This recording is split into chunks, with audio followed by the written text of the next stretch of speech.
Мен Жуматаев Токтосун Коконович. Курсай кезинде турбин цехинде улук мастер болуп иштейм.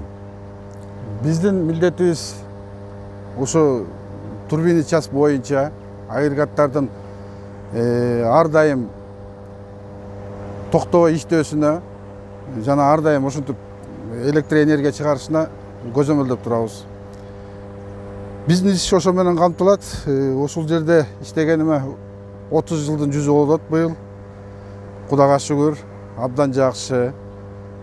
Коллектив бизде эски иштеген жумушчулардан турат, жана жаңы балдардан, жаңы орнотулган балдардан турат да. Эми жаңы балдарга биздин эски жумушчулар өздөрүн билген опыттарын, кандай кылып иштеш керек, эмне кандай кылып оңдош керек, өз убагында ошолорду үйрөтүп, көп жардамдарын үйрөтүп келе жатат. Ошонун негизинде ушу ар дайым биздики ишибиз ар кандай эмелер болуп калат.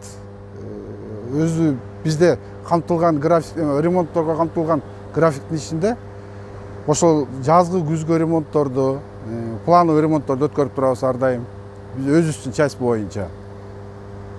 Иш жакшы, Кудайга шүгүр. Ишибизди жакшы көрөбүз. Ошо ар дайым күн дебей, түн дебей ушу Кыргызстанга, элге кызмат кылып жүрөбүз.